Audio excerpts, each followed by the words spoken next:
Eric Hoffer, welcome to the show. Hey, thanks for having me. Here's something from the COVID era. I don't know if you can tell, but this is a homemade haircut. Oh, no, I couldn't tell. Yeah, we took out the buzzer that my wife's grandparents bequeathed to her from probably the 50s or the 60s when that was in, giving each other wiffle cuts. I think we had it out once for the kids, and then I was banned from ever touching their heads with it again. But Yes. apparently, it's fine to use on me. Well, That's something that's going to come out of this. Some of the basics of taking care. People are cleaning their own houses now, giving themselves haircuts. I saw some guy cutting his own grass the other day. He always had somebody doing it for him, and now he's joined us. I haven't gone to the side where you pay other people to live your lives for you, and I get some Zen therapy out of taking care of the yard. But yeah. there's some others sort of doing that. And family across the street was building garden boxes, raised gardens with their kids. So you're seeing a lot of this, Yeah. staying busy with your kids, which is good. Hopefully that's a component that will survive all of this. One of the things I've been thinking about quite a bit is how do we preserve some of the benefit that we've seen from an environmental standpoint, the cleaner air, the roads are nice and quiet. I did read a great story about a guy driving across the country in 27 hours on the new American Autobahn, Yeah. now that there are no cars on it. But quality, water quality. We had a bunch of deer walking up the middle of the road the other day as if it were in, was it Legend? Yeah. Yeah.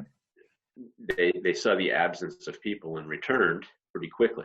But the question is, over the next few months, when we do start to figure out how to dial things back up, can we take let's dial it back up correctly without sacrificing the gains we've seen?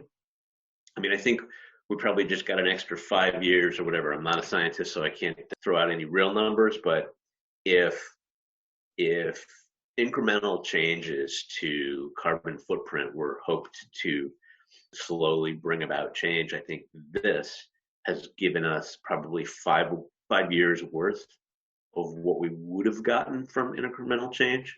Yeah. Hopefully people won't say, oh, look, we're 5 years ahead. Let's just not worry about it now. Let's figure out a way to, as we bring things back online, do it better. Yeah. Do it with more consideration for the way the old ways were screwing things up. And one of those is, with everybody finally able to work from home, the question is, can we keep people, a lot of people, from occupying office space that you don't have to light, you don't have to heat, and you don't have to commute to, and you've got the reduced transportation emissions, the reduced power need. There was some interesting statistics. I can send this to you. There was a Google location services set of data country by country, and it showed where people are spending their time based on that feared Big Brother data. I mean, I think, yes, there are privacy concerns, but I think we can really learn from what we do have and put some of that to use beneficially. So, Yeah. I definitely, some of the things that we're going to get that are definite gains are we're learning out of necessity how to work from home and how to work remotely. I teach negotiation skills classes in real live space. I'm adapting to online and learning how to do that on Zoom. Once I've worked out how to do that, why would I stop once we stop the lockdown? I'll keep doing that. If we all learn how to do what we do remotely, then we'll definitely use a lot less resources. And I don't want to be the WeWorks of the world after this is done, because I think we're not going to need the real estate the way we've needed it. So in terms of your side hustle there, the first wave is, how do I do this remotely, which you're obviously working out, and that gives you scale just from efficiencies of not traveling. It's easy to do things on a dime. It's easier for other people to coordinate with you because they don't have to manage to be somewhere. But there's a whole second dimension there, which is when you observe what you do and you think about ways to bottle what you do, then you can create the content and you don't even need to be there, right? Exactly. So Yeah, so there's all sorts of knock-on effects, but it's also because people are now thinking, well, let's take courses like this. I'm taking courses online to extent that I didn't before. I saw some speculation about how if you got a kid that's a freshman or a sophomore in college, how many of them go, well, why don't you stay home and do a gap year? We can't afford to. You see all these families whose savings have been devastated. How many of them go, college isn't that important right now. Why don't you stay home and do these other things and learn remotely? I wonder if it's going to pop the higher education bubble. Would not be surprised. well, it's certainly going to strain. We're looking at acceptance letters have gone out, right? And schools are waiting for commitments, and people are hesitating to make those commitments. Some of them are going back and renegotiating financial aid because they feel like they've got the leverage. But the reality is, do we know if things are going to open back up? I wouldn't be surprised if you see a quarter of accepted students turn down just to hold off, whether it's 6 months, a year, like you said, Yeah. or take advantage of online. But I think this is really going to strain any under-endowed institutions at this point, because they have no idea what does that look like for the next incoming class. And then I guess you have to think about in terms of subsequent classes, right? You've got the low blip where you've got 25-30% deferrals or non-acceptance. You've got a smaller class coming through. So what are you going to do? You're going to increase the subsequent class, right? You're going to try to get those numbers back up to make up for the lull. There's a question as to whether you're going to see COVID boomers, right? Are we going to get a bubble of new kids? I sort of doubt it. You have these other situations where people are at home and all of a sudden you've got so many more kids coming out of the situation, newborns. But I almost believe that this is a different one. People are maybe not getting all warm and cozy. They've been cooped up for 2, 3, 4 weeks. So maybe they're on edge and not as cozy with each other. Well, and we do have birth control now. People also want to prevent themselves from having to go into a healthcare system for care. Well, thinking back to my college career, I don't know, let's say an economics course. I had some great economics teachers and some so-so economics teachers. What would be more beneficial if I was participating with the best economic professors at another school online, or if I was in an actual classroom with the professor of my college? And I went to a very good school, top 50 school, whatever you want to call it. But even the best schools, not every professor was great. And in whatever topic you're at, where would you learn more? Online, because in high school, there's more interaction with the teacher. In college, at least, in my case, probably in your case as well, you're just sitting in a huge auditorium watching a lecture or talk. There wasn't that much interaction. Maybe that's the difference, between a large school and a small school. I think the smaller environment definitely had its, I don't know if there are advantages, but there are differences. And the college experience is, also about growing, and the rest of how you navigate, how do you engage with the professors? You might be somebody who does, and you end up working with them closely outside or socializing with them, professors. So there's a lot more to it, and that's certainly more accessible in a smaller environment. So maybe this is a counterbalance. Sure. Large and state schools are going to be more affordable, but some of the added benefits that you get from the one-on-one or the personal, direct personal interaction is achievable, I think, more so at a smaller school, but Totally. some of the schools are going to be more expensive. Why don't you tell our audience a little bit about how you became you and your background?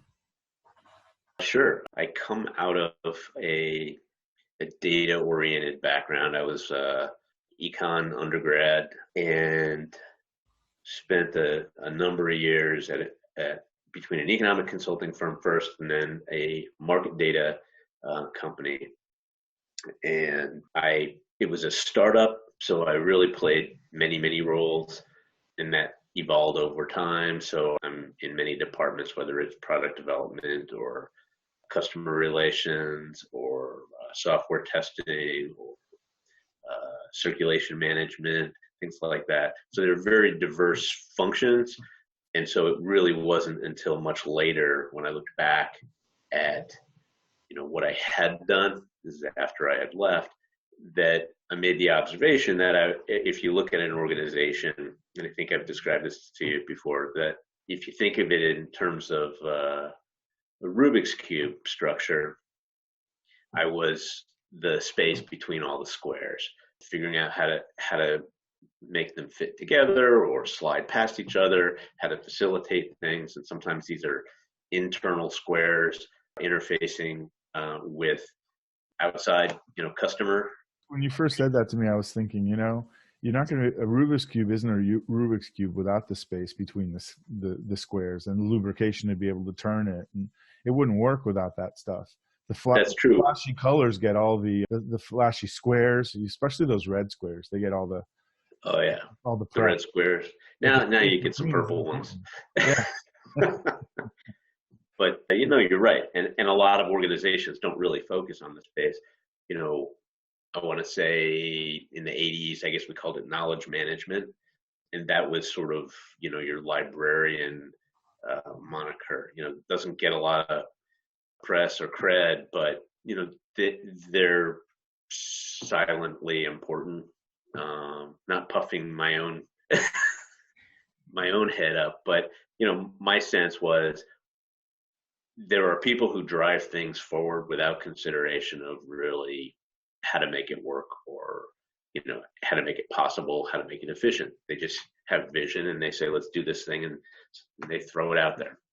And then there are the people who have to do the things, and those things can be easy for them or difficult for them, but it's very difficult for them to control people in other parts of the organization to make things easier for themselves. So sometimes you need some human middleware in there to observe from a loft a little bit to say, hey, I see there's friction here because the way these guys present the information that or request doesn't fit necessarily with the receiving architecture or the mindset of the people that need to take those instructions and do things with it. So, you create interfaces, called them forms back in the 90s, right?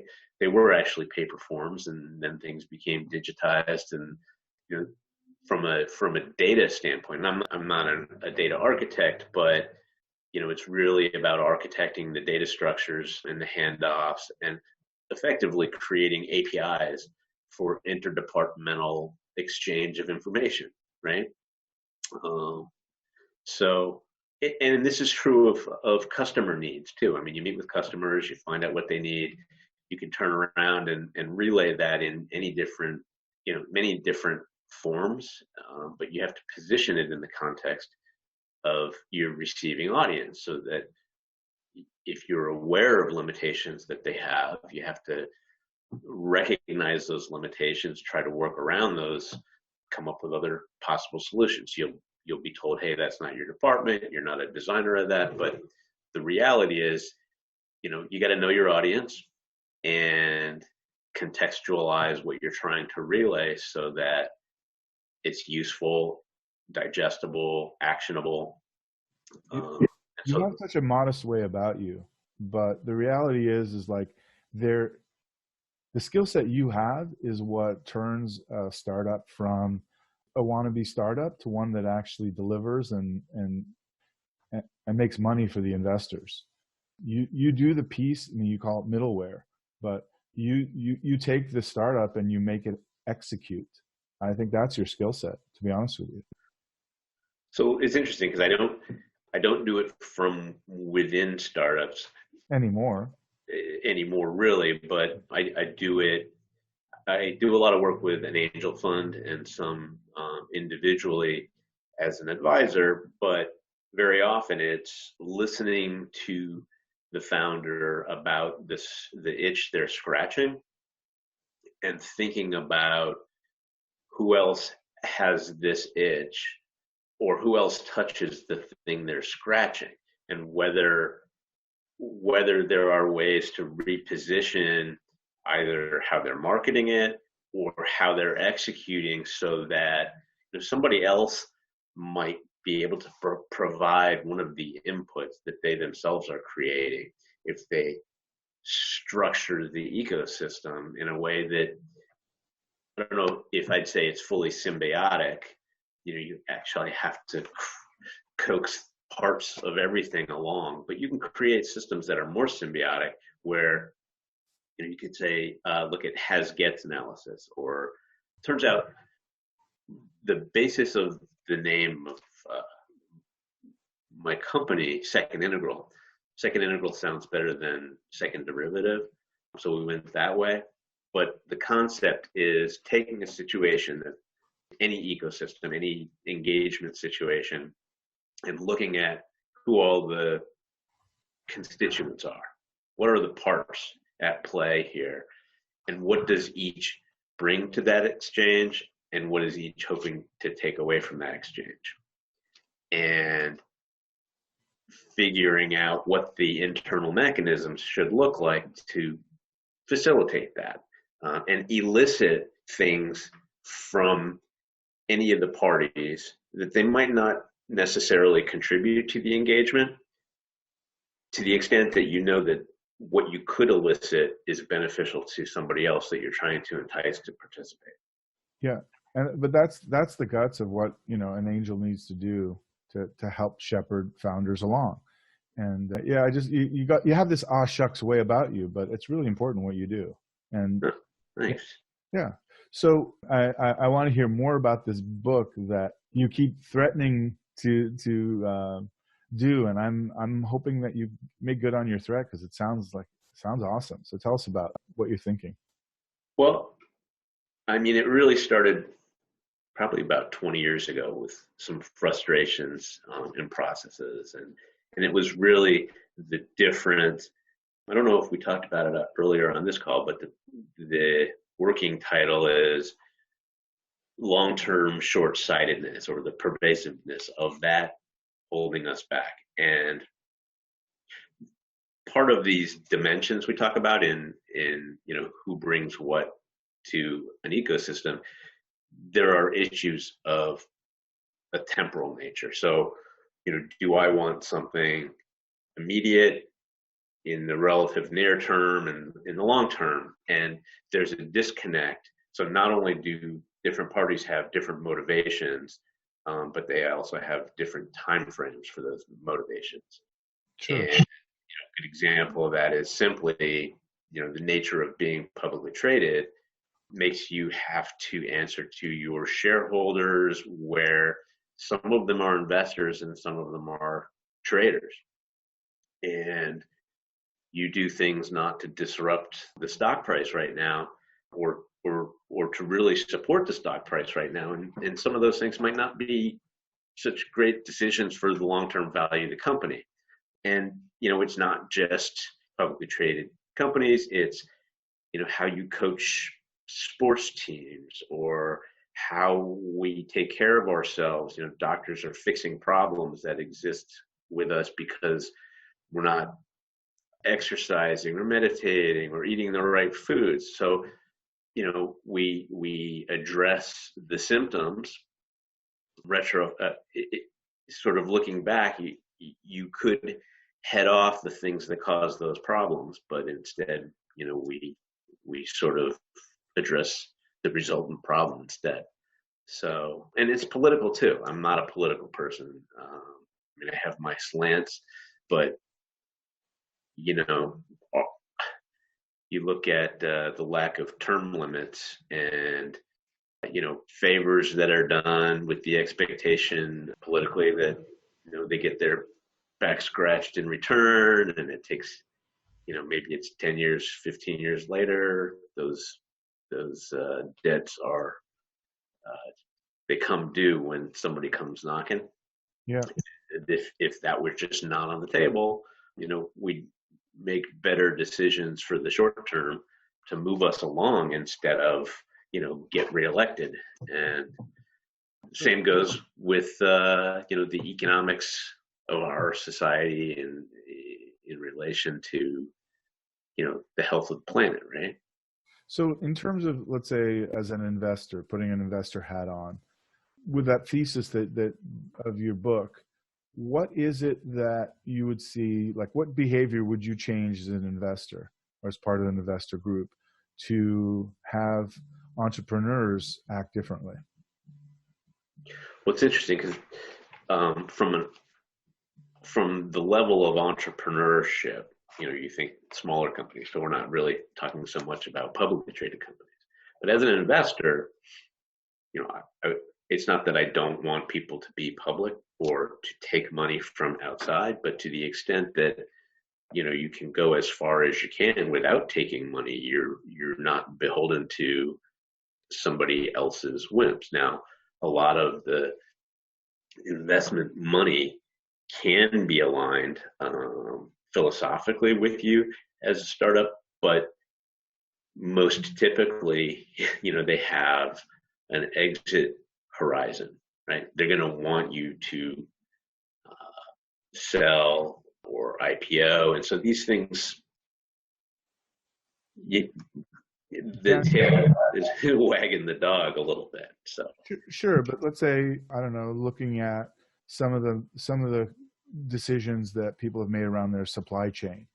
So if you were an investor before the virus, you might not be as rigorous to see, if there's less of a worry about risk. If you're doing a healthcare company and let's say you're running a hospital, right? Having so much of your protective gear manufactured abroad, you're really not even worried about it. You're calling a supplier, you're not concerned about it. But now they're going to be much more concerned to make sure that they've got supplies and that more of it is local. And that's just going to happen naturally, right? So sure. I mean, that is going to happen. Another thing that could happen, and it's inefficient to some extent, but diversifying the supply chain, right? So, if you source it, locally, but then you don't know the nature of the disaster, right? It could be an earthquake that wipes out the town where your supplier happens to be. So do you build redundancy into your supply chain? And for how long? You get these 100-year events. The question is, do you build with the assumption that some other 100-year events can happen 5 years later, right? You don't know what it is. right. How do you predict? You can't. Well, I think that what you do is you have a different perspective on risk than you used to have, and just say, okay, what is it? Like if you're a restaurant, you really can't worry about a situation like this because there's no way you can plan for it or deal with it. So there's no sense in doing it any differently.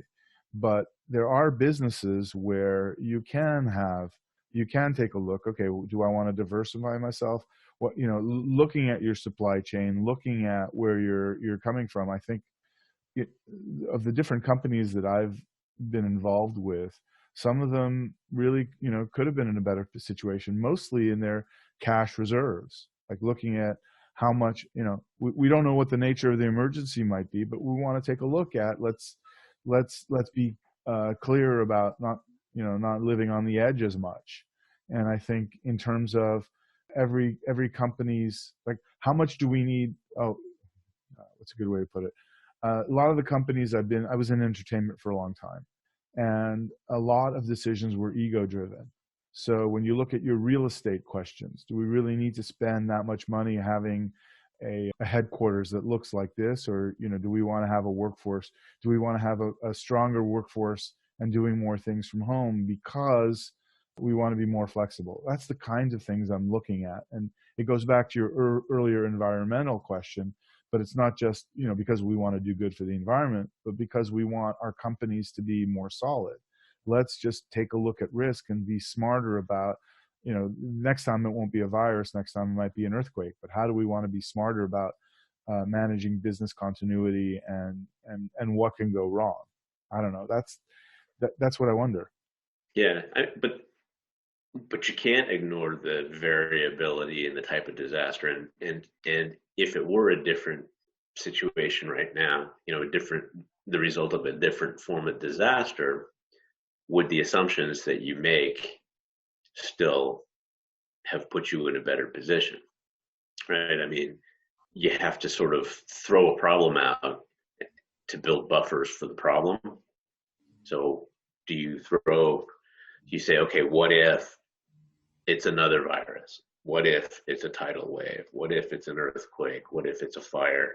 And then build around all of those scenarios. I mean, if there's a fire in your building and you're a restaurant, there's nothing that you could have done right.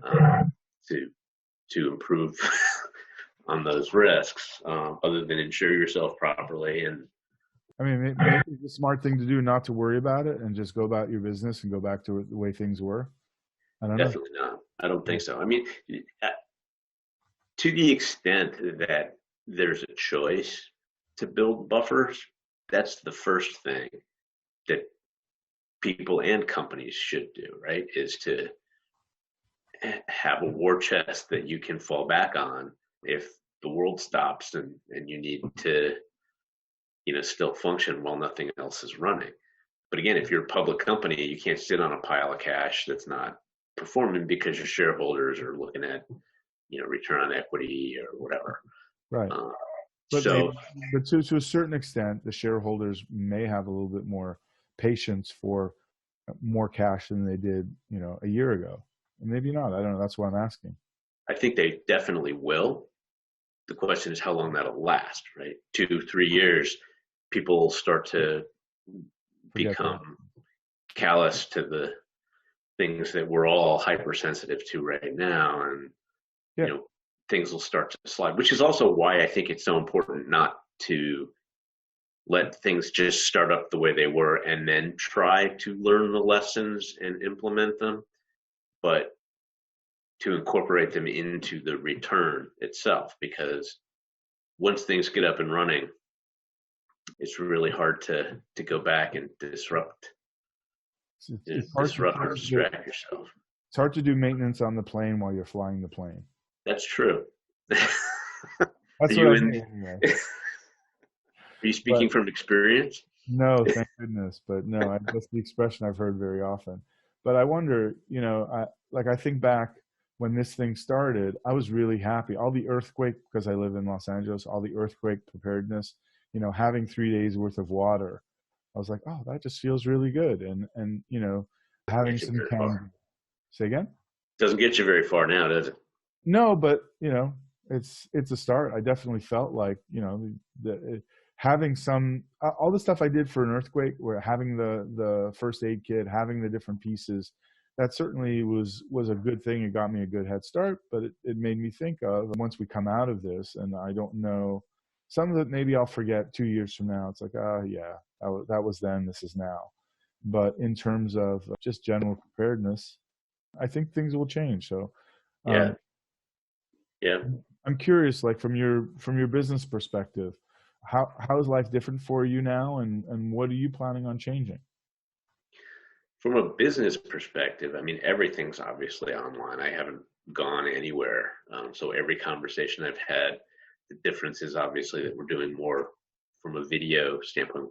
I mean, we've always done, deck presentations and phone calls, but we're doing much more video. And on a personal level, sure, we talk to my parents all the time on the phone. We've never Zoomed with them before. Is this what it took to bring the Jetson age in? I mean, we've had the capability for quite a while. Yeah. Maybe this is the difference between a Mac and a PC user, right? Everybody on the Mac side's been FaceTiming for 5 years. but they really haven't. I mean, maybe some of the kids have, but I've had an iPhone for, I don't know, since iPhone 3, and I very rarely FaceTime, but now I'm FaceTiming much more. So, and I'm Yeah. doing Zoom calls. So just regular conversations with my friends, I'm doing on Zoom. Part of it is, I'm doing so much Zoom anyway, so it's not that much more of a bother. Yep. I know the tool really well, and part of it is I know I can't see them in person. So, but it's definitely changing my behavior. I'm using Zoom for personal all the time. Yeah. I think the quality of engagement when people see each other is a whole different ballgame. You're not walking around doing other things. You're not getting distracted. You know, I think it's much better than a phone call. Yeah. So that's definitely changing the behavior. But in terms of, so you still mentoring companies, you're mentoring founders? Yeah, there are some really interesting things going on. Each of the founders has their own. They needed to get draw cash just to protect themselves. They needed to, pair non-revenue generating employees, for the time being. But some of them are coming up with ideas to take advantage of the current situation, but address concerns that are emerging as a result. There's one company we work with that they have phone charging stations. They flipped the model so that rather than a customer coming in and putting their phone in a risky spot, plug it in and get it charged, or pay to put it in a locker, it's the retailers that have wanted their customers to stay in the stores and stay more focused in the stores longer. So the retailers pay for these charging stations.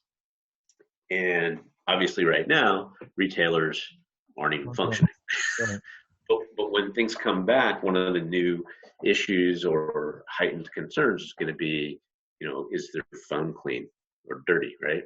Yeah. So these guys are incorporating UVC light into these little phone lockers, and that's going to, also address, customer concerns now about, germs on their phones. Hey, while I'm there, I'll throw it in there. So it's an interesting idea and little twist. So far, I don't think we've had too many other, aha moments. There's actually an LED company that does full spectrum lighting. They actually make skylights and windows that are daylight, and they're smart, so they can shift with the conditions outside, and emulate, is it later in the day, is it earlier in the day, and tweak the frequencies that are exposed. But to the extent people are home and maybe their spaces aren't that lit, maybe all this being cooped up will heighten people's awareness of needing, the circadian light influences that they were otherwise going out and getting, right? Yeah. Well, there's tremendous need for, and this may seem silly, but the lighting for video conferences, like having a light like the facial expressions, what have you. The other piece of it's really interesting. I interviewed epidemiologist Stephen Lyman at an earlier time, and until I talked to him, it didn't really occur to me. Like now, I have a routine when I go out for a walk. I've got a lot of different pairs of gloves. I've got a lot of different masks, and I rotate the clothes that I use to go outside. Definitely my outer layer, and then, I've got a whole routine. But one of the things that occurred to me is maybe there are some tools that we can come up with, whether it's UV light or microwave or what have you, like little stations where you come home, you put some of your mask or what have you in a little thing that disinfects and gets rid of all the bugs off of all the virus off of your clothes. That could be something I would want to have in the house, and I would use it flu season. I would use it, those are things that I think are going to change our behavior. And there's some opportunities for companies out there. Right. Throw your keys and your wallet in there and Yeah. I mean, this is the kind of thing I can't think of the movies, the sci-fi movies that I've seen over the years. And, Mad Men did a great job in depicting what, the 50s and 60s, all the props and things like that. But there were some sci-fi props. Maybe we ought to go back and look at some of those films and see the kinds of things they thought of, because what you They just had, mentioned is yeah, a great idea. a lot of the sci-fi ones, when they had, what was it, like disinfect, they would go and when they would visit another planet and they were like decontamination, that kind of things. Yeah, your entryway is, you walk in, you close the door behind you, you press the button, sprays you off, Yeah. you walk in. I mean, maybe that's the future of our architecture. Yeah.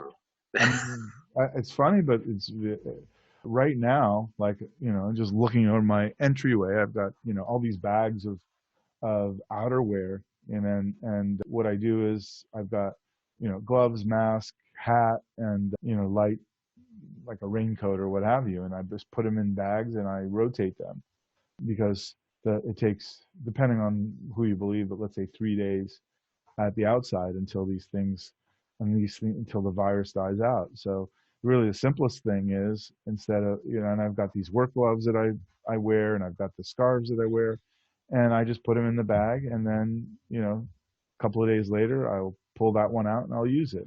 And then after using it a couple of times, I'll put it in the laundry, and that's my routine. But it's do you taking, label them? Do you have like hooks, Monday, Tuesday, Wednesday? yeah, I do. Yeah, Yeah. that's interesting. I Yeah. mean, we have an entryway where the mail comes in. Question is, do you leave your box out there for a while? Do you open the box up, but then what about the thing inside it? Envelopes are tricky. You can tear it open, but then if you touch the thing on the inside, then you've now contaminated that. Right? So, I envisioned, I think I actually had my first COVID related dream the other night, which, had something to do with opening the mail and doing it.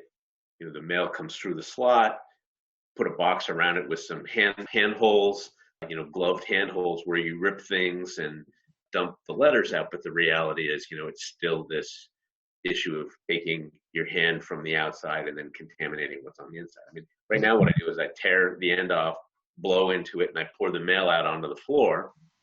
And then I have a pile of the stuff that's just going to go into recycling. Doesn't it feel like you're psychotic? I mean, you're not, but doesn't it feel like it? It does. It feels like, hey, I'm being really neurotic about this. But the thing is invisible, and you don't know, it's an invisible enemy. It's Yeah. crazy. Well, how much money would you pay to have a sensor that would tell you whether whether there was any virus on there or not, or, like there's some room for some serious peace of mind tech. Yeah, I actually sort of joked about that with an email exchange with another one of our companies, and they make ergonomic sensors that you basically clip on your belt if you're sort of a worker whose activities involve lifting packages. It could be in a warehouse, it could be, a shipping or delivery company, but it teaches you to lift more properly so that you don't get injured. And we were talking about their current situation and what they've done so far. And I said, well, when it's a little too early because you don't know what sensor type to include to detect whether, the package Right. has the coronavirus on it. But when we can detect it, that'll be a game changer, right? Yeah. I mean, you think about it. So, I grew up Orthodox Jewish, and in any kosher restaurant, especially one that serves bread, there's a outside washing station where you can wash your hands, ritually. You wash your hands, clean your hands, and then say a blessing. And I'm thinking that the way the kosher restaurants do it, everyone's going to do that. You're going to want to wash your hands when you come in. I mean, when you do have restaurants, right? Like, everyone can go wash their hands before they eat their food. Everyone's going to, I think they're going to want to do that. So just Right. think about how there's all these retail opportunities. You want to give people peace of mind. What is it that you can, the 7-Eleven around the corner from my house installed what's it called? Lotion. Hand sanitizer? Yeah, hand sanitizer station. And they say, when you come in, they're asking you to use it, right? Which is really smart. Right. Right. So It's much interesting. better, right? So I So had this interesting conversation with my son about, he's a senior in college. He's got a month left. Obviously, he's trying to find a job in a world that's still letting people go, and so it's a very frustrating situation. But we're talking about companies doing the right thing, and philosophically, he wants to be working with a company that, is being truthful and good to the environment and is a good place to work. And he's really about trying to educate people on environmental issues, or doing things that are more aware in your actions of the environmental impact of what you're doing. And I was asking him if he's okay with companies doing the right things for the wrong reasons, or do they have to be doing it for the right reason? We sort of came up with, because they're financially motivated, it's got to be okay if they're doing things a little bit for the wrong reason, as long as it's the right thing. And it sort of smacks of, greenwashing, right? But is the next marketing wave corona washing, right? Is it, you're advertising that these are your practices, so you're safe to eat here, right? Are they going to embrace promoting, here are the 3 levels of food security that I honestly don't care if they're doing the right reasons or wrong reasons. The wrong reasons are the right reasons, because we won't eat there unless you do those things, Sure. right? And that's fine. I mean, I want the society to be safe and free. So Right. but Right. yeah, I mean, for a college student, it's an interesting question to ponder, and you'd rather them do the right thing for the right reason, obviously. But in terms of society, if everyone, I don't get the math right, but there's an argument about what quality masks. A friend of mine sent me a text going, he's a biologist, and he was just saying, surgical mask, is this effective? Handkerchief, is this effective? And what are the different percentages? So if you're just measuring how much it will allow a particle of a certain size to get through, and then 95 is 95% effective, whereas a piece of cotton might be 40% or 30% effective. But that's not the number about whether or not you'll catch it or not. If everyone wears a 20% effective mask, it winds up being 90+% effective. Because don't forget, if you wear a mask and I wear a mask and one of us has it, we have 2 layers between us. Right. And the particles aren't necessarily as fine as the N95. What is the 95% particles? Those are much bigger particles. It's 100% effective against bigger particles, right? And having everyone use a 20% effective solution aggregately, it really helps, makes a huge difference. Sure. Yeah. So the more practices that we can have, that when we come back, if we have much more hand washing stations, and if we've got some tech that could come up with that, we can clean our phones, we can clean our gloves, we can clean surfaces that much more, it's going to have a huge impact. So I'm looking forward to those things. And it's been a couple of weeks since I saw the reference, but the hygiene of today relative to 1918, we're way safer now than then, right? And so the impact of what happened, if the exact same thing happened now, we should see a much smaller impact, right? For sure. But you're right. I think, yeah, I think it's okay to do the right things for the wrong reason, as long as they're not deceitful. Yeah. So shifting gears a little bit, one of the things that we're exploring, one of the things I'm looking at is how we can use this time when we're in quarantine to get better than we were. I'm trying to learn new things. I know a lot of people are. So a couple of questions around that. What are you learning that's new? What have you been picking up? What have you been using the time for? Well, interestingly, I think I mentioned it earlier. I spend a lot of time out in the yard. So I spent the entire Saturday out in the yard, and that's not that unusual for me. So to some extent, I'm still very much engaged the way I was.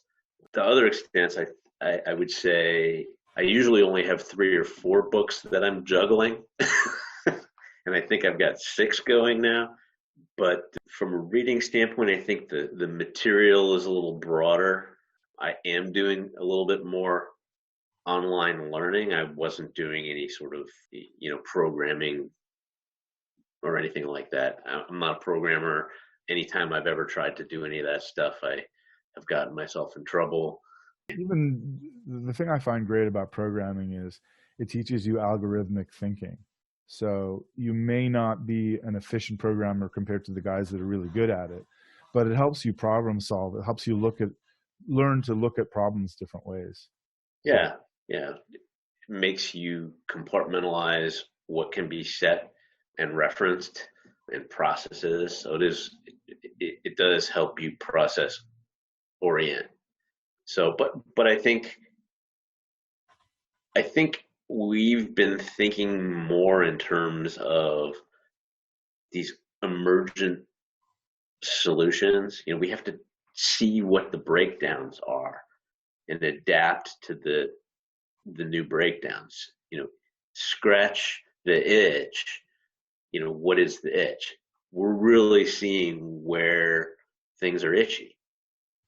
Yeah. So we have to drill into those spots and try to find solutions for them. I mean, that's the emergence of, what's the new business that's going to come out of this? And the easy ones are, like the video teleconferencing will become more ingrained. But what else from a supply chain or distribution standpoint? What are the things that you're finding difficult to obtain that you need? That, by the way, that's something else that's changed. What I need is a lot different than what I used to go out and get. Yeah. What I want is what I need. Yeah, I don't need to go to Home Depot and get fertilizer for the yard. The yard's fine, it'll survive. If it doesn't look so great, so what? Who cares, right? I'm not going to just go risk for something else. I will get fertilizer if I have a need. If I have something that breaks or leaks that can't wait, I'm going to go and get what I need to fix it. But while I'm there, I'll probably get the things I wanted that didn't have priority before. One of the people I talked to, Marcus Malouf, is a horticulturalist, and he's seeing a lot more. It used to be, when someone wants a new landscape, they wanted it as pretty as possible, and they still want it pretty, but now they want fruits and vegetables. They want to grow their own fruits and vegetables. You may not be able to feed your family fully on your garden, but like, isn't it nice if you can have vegetables from your garden and be able to do that? There's a lot more interest in that than just having a nice design. Yeah. The things that we need regularly and cause us to go out and risk, a store interaction, are primarily produce. Yeah. Right? We need more lettuce. We need vegetables and fruits. When we do that, we pick up things to drink. If you're having cereal or whatever, but we're using a lot less of those things. I don't know if you're a hockey fan, but the NHL is doing all these Zoom conferences with their hockey players. And one of the players on the Anaheim Ducks was talking about how he's building a chicken coop because his wife wanted eggs. And so he built a coop. He's got eggs, and like that's what you do. I don't think most hockey players thought that that's what they want to do, but that's what you need. It's not what you want, right?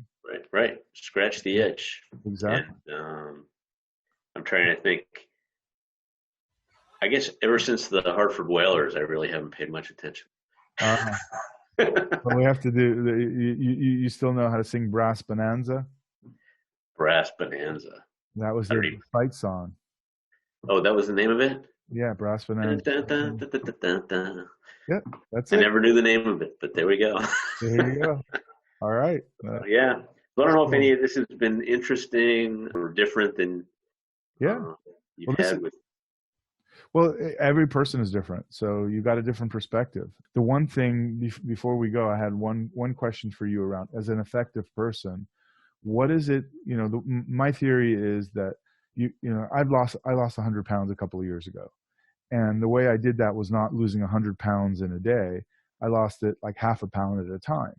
And so Mm-hmm. I came up with a way for myself, like I would think about what actions do I do that day to win the day.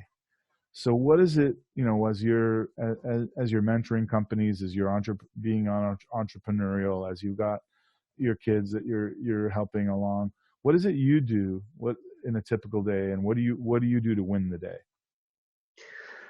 That's interesting. I always struggle with, was this a productive and useful day? But I think right now, what makes it productive is really reading what's going on and trying to find out what kinds of things you see patterns in, issues that you see repetition of, because those are the areas that something may emerge as an opportunity for somebody to address, right? I mean, my question is, how will things change? We don't know until afterwards, but can we look at and have enough conversations with people to have a sense as to what might change and how or where we can be part of that, right? To think forward. So far, I've really been speaking mostly with existing portfolio companies, and how they're staying afloat, and do they see ways to position themselves for concerns that customers may have that they didn't have before. But what I really want to do, and I really want to feel productive and useful in all of this, and I know we're productive and useful by not spreading the virus, and we're doing our part by staying home. But to the extent, and I mentioned this before, to the extent that we can come back online more efficiently from an environmental standpoint, we want to do that. I don't see quite how we can affect that change unless we're in and talking to those companies. I don't sew masks right now, but I do know a lot of people who are, there's some 3D printing people who are manufacturing parts and tapping some other resources to put them together. One of our startups is actually doing some of that. Making connections between resources. Each time I think, I should find all of the untapped capacity for, cranking out masks. Well, the companies who can do that kind of thing, you got to believe their CEOs are, stepping up and doing that.